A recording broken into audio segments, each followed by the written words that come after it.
morning, Mark. Okay, let's just go to questions. You ready? Hi, Mr. Secretary. Go ahead. Hi, thanks for doing this. I wanted to ask you first about your meetings yesterday with the Pope Leo. President Trump has had very harsh language and words for the Pope against the backdrop of the war in Iran. Did you make amends with the Pope yesterday? No, we had a very good meeting. I mean, ultimately, it's important. First of all, there's a lot that we work together with the church, and we talked about those areas that we're working together on, different parts of the world. I know everyone's interested in, the other aspects of it, but I expressed, updated them on the situation with Iran, expressed our point of view about why this was an important, and the danger that Iran poses to the world, which is largely recognized. So obviously the Holy Father is a spiritual leader. He's the first and foremost. I mean, that's his role to play. And obviously the church has always interacted on behalf of a mission for peace and a respect for all of humanity. But at the end, it was a very cordial and important meeting, and it's important to share our points of view and an explanation and an understanding of where we're coming from. And I thought it was very positive. Secretary Rubio, you also mentioned talking about the Western Hemisphere with the Pope. And of course, the Catholic Church is instrumental in delivering humanitarian aid to Cuba. I wondered if you discussed that and whether there was any disagreement on U.S. policy towards Cuba. Oh, we discussed, I mean, we've provided $6 million of humanitarian aid, U.S. humanitarian aid that was distributed by Caritas, the Catholic Church agency. We're prepared to do more. In fact, we've offered the regime there $100 million of humanitarian aid that unfortunately so far they have not agreed to distribute to help the people of Cuba. So we did the hurricane relief, but we're offering more. And it's the regime that's not accepting it. It's the regime that's standing in the way of it. So we discussed that, and we hope we can do it because we do want to help the people of Cuba who are being, hurt by this incompetent regime that's destroyed the country and the economy. Secretary, can I ask about the meeting with the Pope? I mean, after this meeting with the Pope, which you described as cordial and productive, are you going to recommend to the President that he stops criticizing the Pope in social media? Why would I tell you what I'm going to recommend to the President? But beyond that, the President will always speak clearly about how he feels about the U.S. and U.S. policy. The President of the United States is always going to act in what's in the best interest of the United States. I think we can do that and continue to also have a very productive and fruitful and important relationship with the church because it plays an important role in the world as well. Mr. Secretary, can you talk about whether or not... No, I called her, I'm sorry. Secretary Rubio, were there any themes from your conversation yesterday with Pope Leo that resonated with you personally? Well, if it was personal, what would I tell you? No.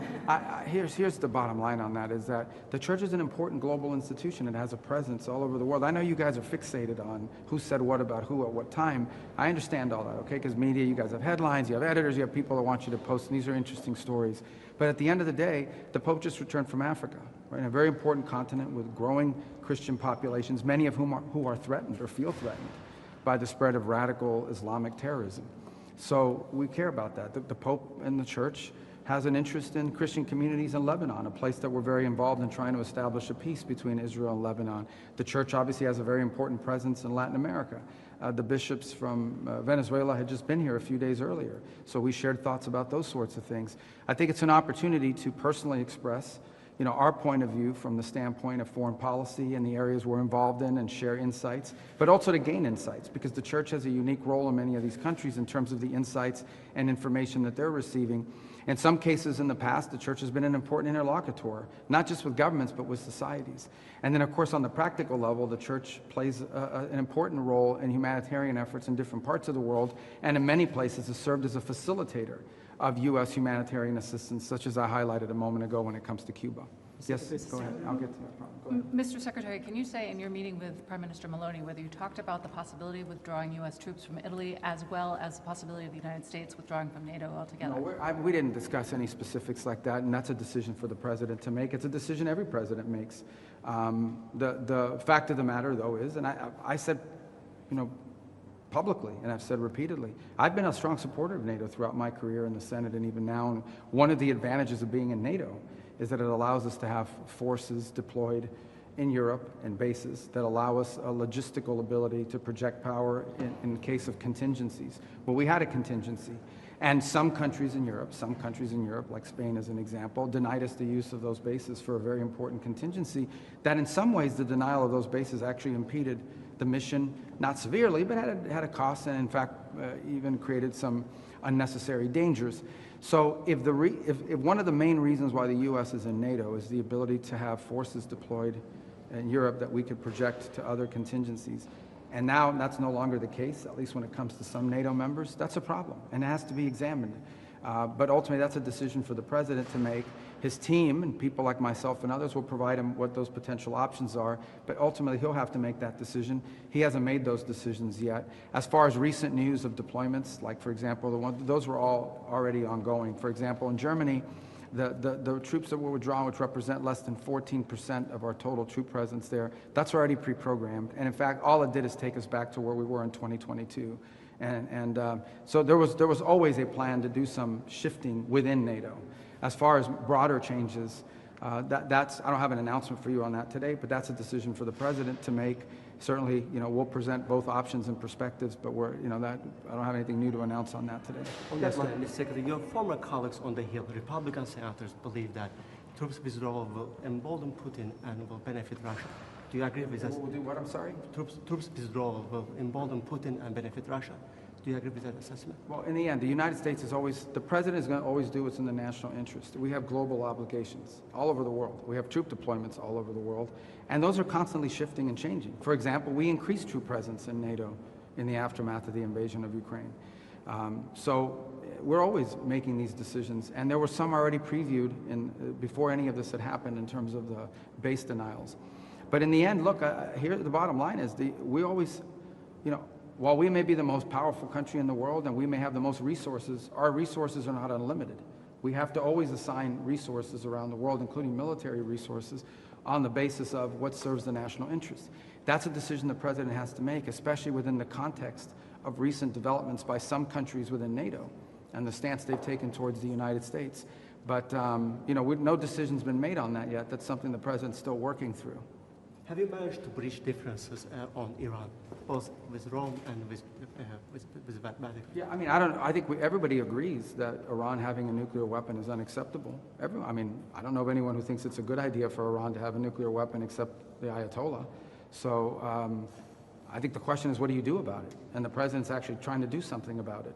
And so, I don't know, I don't think there's any disagreement that they can't have a nuclear weapon.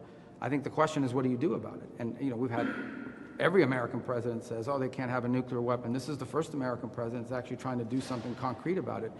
I don't know who would disagree with that. It's an important thing that has to be confronted. Can we talk to officials? Can you give us an update on the status of negotiations with Iran? Well, we should know something today. We're expecting a response from them. We'll see what the response entails. The hope is it's something that it can put us into a serious process of negotiation. Obviously, we've seen the reporting overnight that Iran has established or trying to establish some agency that's going to control traffic in the Straits. That would be very problematic. That would actually be unacceptable. The normalizing of their controlling of international waterway is both illegal and it's just something that's unacceptable. And the world has to start asking itself, what is it willing to do if Iran tries to normalize a control of an international waterway? I think that's unacceptable. But we're expecting a response from them today at some point. We have not received that yet, in the last hour, but perhaps that will come. Their system is still highly fractured and a bit dysfunctional as well. So that may be serving as an impediment. I hope it's a serious offer. I really do. Can you confirm there's a resume of the talks between Israel and Lebanon next week? Do you expect that We expect talks. I don't know if we've set the exact date yet, but we expect that there'll be additional talks. Look, it's one of the areas that I think we can work with Italy on. They can play a very productive role and a constructive role in providing resources to the Lebanese government. In the end, we all share the same goal, and by all, I mean including the Lebanese government and the Israeli government, that we want the relations between Israel and Lebanon, its legitimate government, to be very strong. The impediment to that is Hezbollah. Again, an Iranian agent, Hezbollah, who is victimizing not just Israelis, but Hezbollah is also victimizing Lebanon. The reason why Lebanon faces bombings, the reason why Lebanon faces violence is because of Hezbollah. It is Hezbollah that's imposing this on them. So I think we all share the same goal, which is a strong Lebanese government that doesn't have an armed Hezbollah operating within its national territory, imposing a threat to any of its neighbors. And to do that, we have to empower and equip the Lebanese government to be able to confront that threat. And I think Italy and other countries, but Italy in particular, can play an important role in not just helping equip the government, but in cutting off the illicit financing that supports, helping them to cut off the financing that supports Hezbollah and the danger they pose. Is it possible to get a peace deal on Lebanon without first solving the conflict with Iran? How linked are those two conflicts right now? I mean, Hezbollah is an Iranian agent, 100%. I mean, Hezbollah wouldn't exist without Iran's support. So, but I think it's possible. I mean, Hezbollah's been both weakened, but still capable of inflicting damage and doing terroristic activities, as we've seen. So I think the way I would phrase it is, we're not going to negotiate with Iran over Hezbollah, because Hezbollah is a dangerous, other than if they're willing to stop funding them and supporting them. I think our negotiations with Lebanese, our role is with the Lebanese government. Lebanon should be governed by the Lebanese government. It should not have a terrorist group operating within its national territory that poses a threat both to its own people, including the Shia population, and to the government, and to Israel, and to its other neighbors.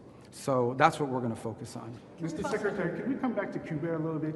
The United States, including yesterday, are ramping up sanctions against Cuba, the regime and all that.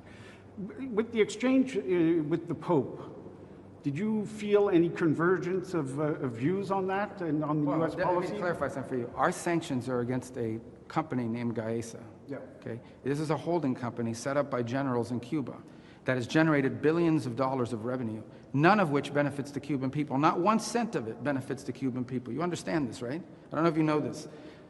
There's the Cuban government, and they have a budget, and then there's this private company that has more money than the government does.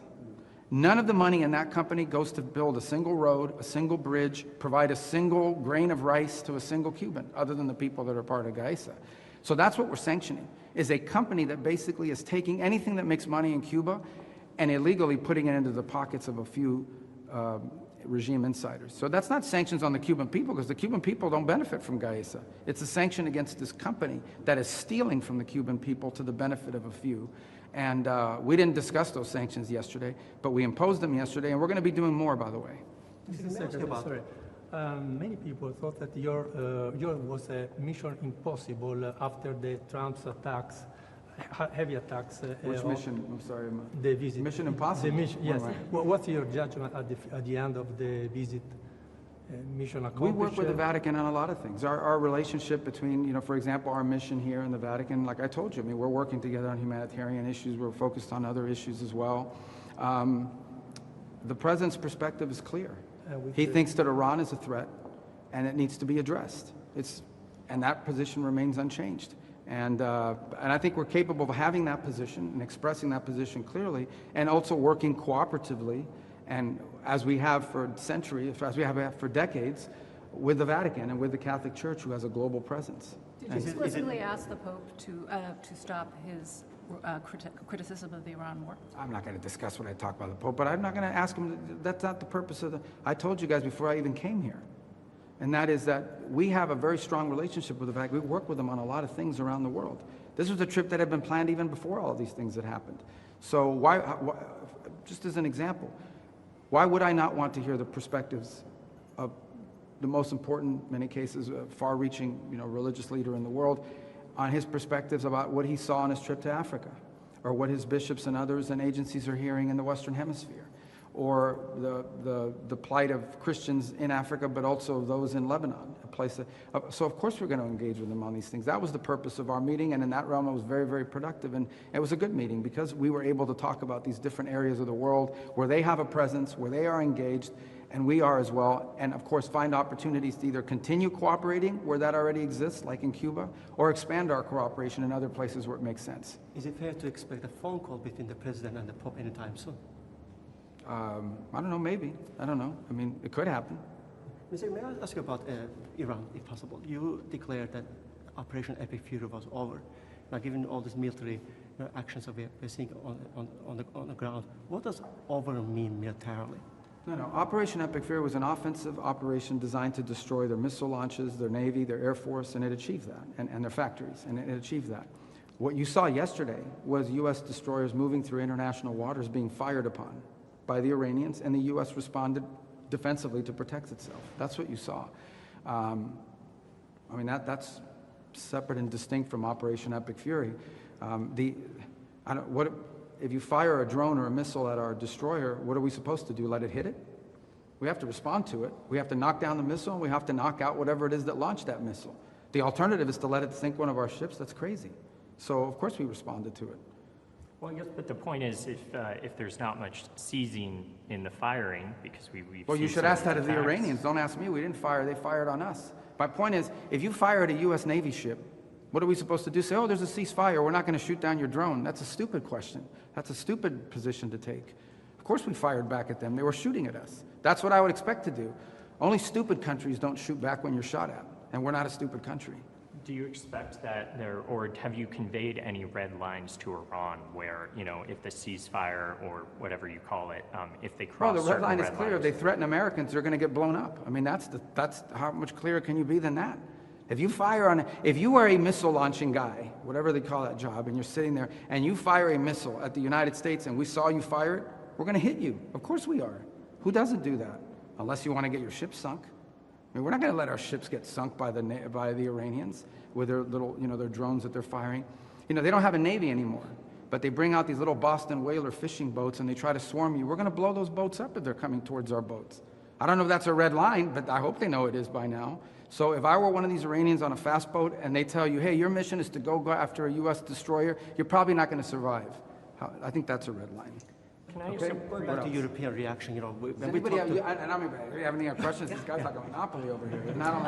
Yes. Okay, come on. The Gotta be fair, man. the president has expressed disappointment in support or lack thereof in Europe.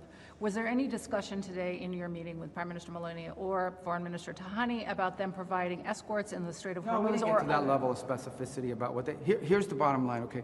Everybody says Iran is a threat. Everybody says that Iran can't have a nuclear weapon. Okay, but you got to do something about it.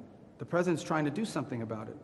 And I don't understand why anybody would not be supportive of that. And he doesn't understand, and rightfully so, if somebody would be supportive of that. But here's a more fundamental problem. Iran now claims that they have a right to control an international waterway.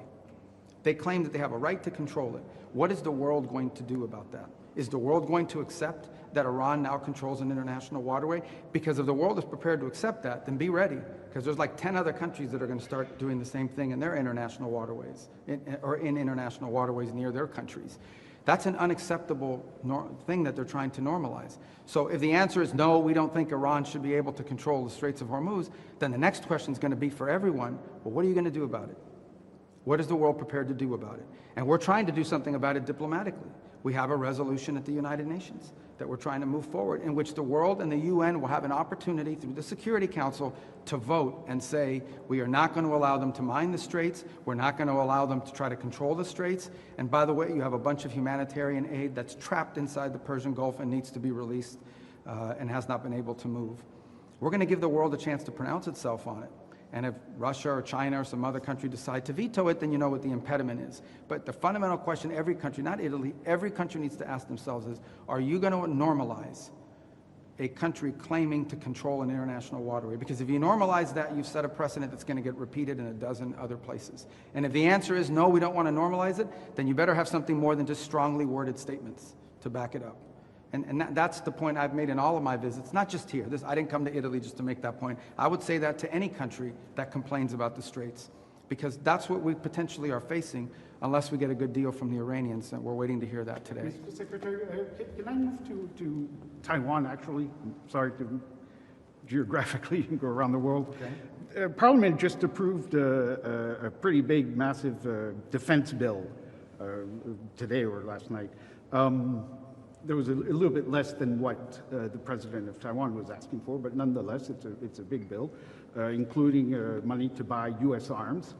What is your reaction to that, if any, and specifically in the context of the trip you will be doing with the president next week in China? Well, all I would say in context of the trip next week in Taiwan in specific is the United States, our policy remains unchanged. We don't want to see any forced or compelled change in the situation now. We think it would be destabilizing to the world. It's our position on that has been, we've heard obviously the Chinese position, but we've made our position on that clear as well. And I imagine that will be discussed in the trip, but I don't think it'll be a feature of our trip, but it'll certainly be an item that's discussed. We think it's to the benefit of China, the United States, and the world writ large that there be stability in the straits there, and that continues to be our position. That's the one we'll continue to stand by and advocate for. All right, I have time for one more. We got to May I leave. ask about Ukraine before you go? You spoke with Lavrov recently, and they targeted kindergarten in Ukraine even after they advocated for ceasefire. Where does the negotiation Well, stand right now, right now? the negotiations aren't. We've tried to play a mediator role in that. So far, it has not led to a fruitful outcome for a variety of reasons. We remain prepared to play that role if it can be productive. We don't want to waste our time and invest time and energy into an effort that's not moving forward. But if we see an opportunity to act as a mediator that brings both sides closer to a peace deal, we'd like to see it. Our position at the end of the day is that this war is a tragedy. Both sides are paying a very heavy price for it, both economic and obviously at a human level. It's destructive, we're against it, and anytime you tell me about strikes and people, or every time I hear about these things, it just reminds us of why this war needs to end. And while we're prepared to play whatever role we can to bring it to a peaceful diplomatic resolution, unfortunately, right now those efforts have stagnated, but we always stand ready if those circumstances change. Can I just Okay, ask guys, one on yeah, and then I got to Africa? go, and I apologize. One on Africa. I mean, the president committed last year to personally intervening to help try to end the war in Sudan. The Pope, in one of his addresses, called this one of the world's greatest tragedies. Did this come up at all in your discussions, and do you see any movement? Well, we discussed Africa broadly, and of course Sudan being an incredible tragedy. We've been heavily engaged through that Quad process. Obviously, Sudan has become in some ways sort of a proxy engagement between multiple countries who are behind some of the elements that are fighting. There are other countries that are not directly involved but have allowed their national territories to be used as a way to ship weaponry. We recently had a pretty positive announcement for the first time on a statement of principles, but we have to give it some action. What we've really been focused on in Sudan is sort of establishing a humanitarian ceasefire that allows us to provide aid to people that are suffering tremendously there, but not doing so at the expense of a broader deal. So we do want the humanitarian ceasefire where we can identify a number of communities that are safe havens for the distribution of humanitarian aid for what is one of the world's worst humanitarian crises ever. But you can't do that unless you have the security to be able to provide the aid. But we don't want that to be the final outcome. In addition to the humanitarian corridors and the humanitarian sites, we need to bring this conflict to an end. And the way to bring this conflict to an end is for the countries and the parties who are supporting the fighting elements to force these elements toward a peace deal that ends this conflict. And as I said, we've been very involved in that Quad process, invested a lot of time in it, continue to be engaged on a daily basis, and in fact have people in our bureau in Africa, as well as our special envoy, Saad Boulos, involved almost daily on this topic. So, okay, guys, I got to run. I apologize. Were you Thank surprised by your Italian origins? Mr. Secretary, Huh? were you surprised by your Italian origins? Well, not surprised today. Well, I learned about it in 2017 when PBS did a Finding Your Roots special. Oh, okay. That's where I found it. Okay. How about the 2028 buzz? Any comment on that, sir?